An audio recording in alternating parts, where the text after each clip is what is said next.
Nah, maulid ini menghasilkan pemahaman terhadap Rasulullah, tapi santri sini nggak pernah denger, santri sini nggak pernah lihat. Maka apa yang dilakukan? Membangun mahabbah pada Rasulullah. Maka ada yang diajarkan sholawatan biar cinta Rasul.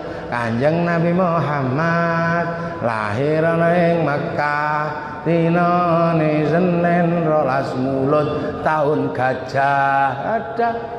Ada yang marhaban ya nurul aini, marhaban marhaban marhaban jantal Husaini, Allah marhaban marhaban. Ini santri. Kalau yang santri yang lebih muda lagi sukanya Simtud Duror. Wassalamun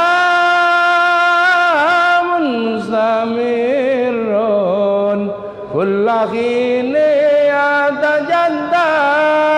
Santri muda, santri yang tua, halo ya Nabi, salam alaika. Itu. Makanya ada yang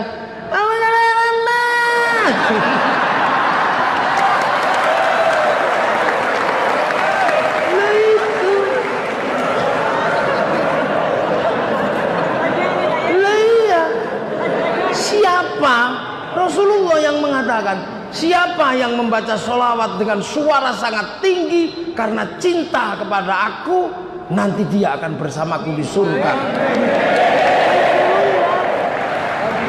Loh ya, makanya ada cerita. Ini antara orang Madura sama orang Jawa. Ini dengerin ini cerita. Terjadi di Lampung, di Sumatera. Ada orang juara solawatan itu, lomba solawat itu menang terus. Akhirnya nasi yang dari kelompok Madura ini selalu kalah, yang menang kelompok Jawa. Akhirnya kelompok Madura ini datang ke jurinya, Pak Juri, kenapa orang Jawa itu kalau solawatan kok selalu menang, kenapa?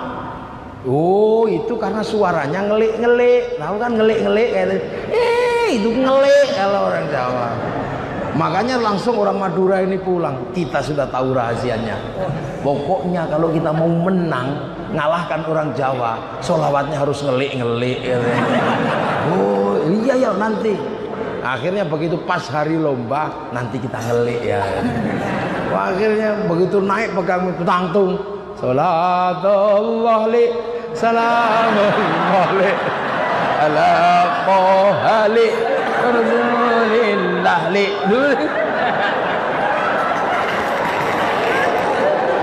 ngelik-ngelik itu ala tamsir. Itu makanya wal jamaah Indonesia indah diajarkan sama ulama gitu. Yang senengannya dangdut ya dangdutan. Ya Rasulullah salamun alaik ya Rafi Asya Atfatayyaji ya Wailal Jud ya Wailal Jud ya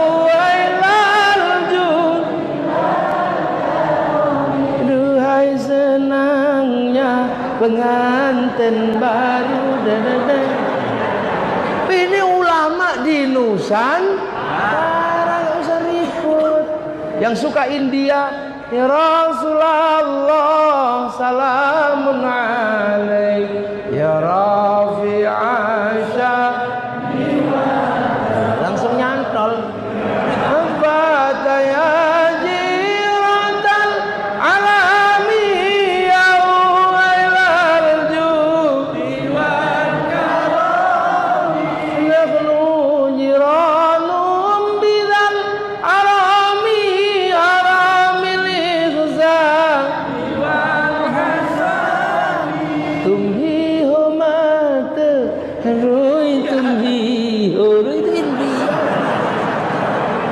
sukanya Jawa ya Nabi salam alaika ya Rasul salam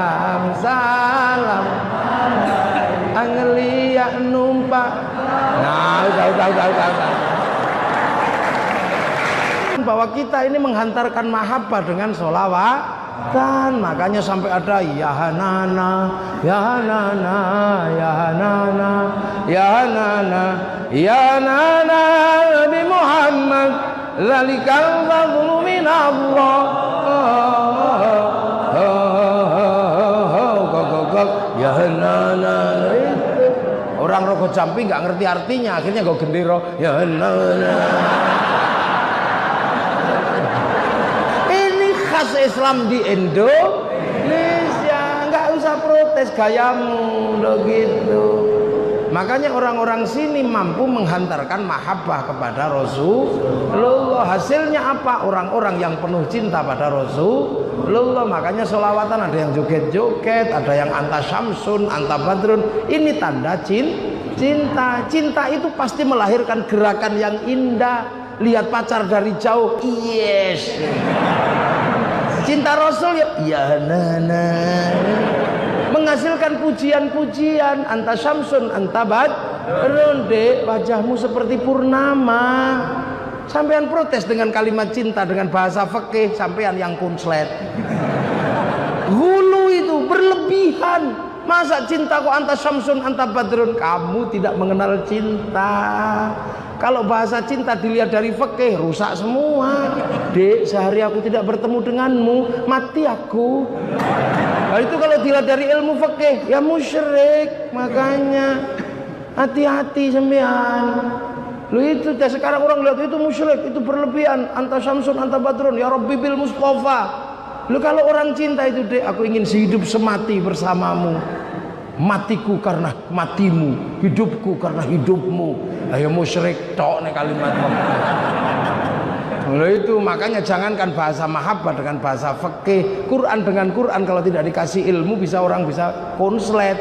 Siji khalaqas samawati wal arda fi sittati ayyamin, yang satu idza arada syai'an ayyaqula lahu kun fayakun. Sing siji innallaha ala kulli syai'in qadir, yang satu innallaha la yughayyiru ma biqaumin hatta yughayyiru ma bi anfusihim. Quran dengan fikih iso konslet kalau enggak dikasih ilmu. Di dalam Al-Quran tegas la talbisul haqqa bil batil, tapi Imam Syafi'i dengan tegas mengatakan dalam qawaidul usulnya darul mafasid muqaddamun ala jalbil masalih, ad-daruratu tubihul mahdhurat, al-masyaqqatu tajlibut taysir. Apa kita enggak lihat di dalam Quran innani anallah la ilaha illa ana fa'budni wa ma khalaqtul jinna wal insa illa liya'budun. Tapi kenapa Ibnu Athaillah Asyakandari nulis hikam pada bab pertamanya min alamatil i'timadi alal amal nuqsanur raja'i 'inda wujudiz zalal. Ora tambahmu konslet sampean. Makanya sekarang banyak orang membicarakan sholawat dengan bahasa menggunakan ilmu fikih, enggak nyambung, malah sampean yang konslet. Bahasa cinta itu bahasa yang enggak bisa dibahas. Ingin ku mati bila tak ingat dosa, ingin rasanya aku pulang ke rahim ibu. Itu sampean bahas ya ribut, masa kepalamu segede itu mau kembali ke rahim ibu? Lo itu bahasa cintanya Robi'ah al-Adawiyah kepada Allah, sampean berani melakukannya, enggak akan denger aja miris kita. Ya Allah, kalau ada nikmat buatku di dunia, aku tidak butuh sama sekali, serahkan pada musuh-musuhmu. Kalau ada nikmat buatku di akhirat nanti, aku juga gak membutuhkannya, serahkan kepada kekasih-kekasihmu. Kalau ibadahku karena aku pengen surga, tutup surga itu dariku. Kalau ibadahku karena takut neraka, buka neraka, bakar aku di dalamnya. Tapi kalau ibadahku ya Allah karena aku rindu kepadamu, jangan sekali-sekali kau palingkan wajahmu dariku. Wani sampean. Enggak berani, ini bahasa cinta. Makanya Rhoma Irama ketika kehilangan kekasihnya punya bahasa cinta yang nggak bisa dibahas. Apa bahasa cintanya Rhoma Irama?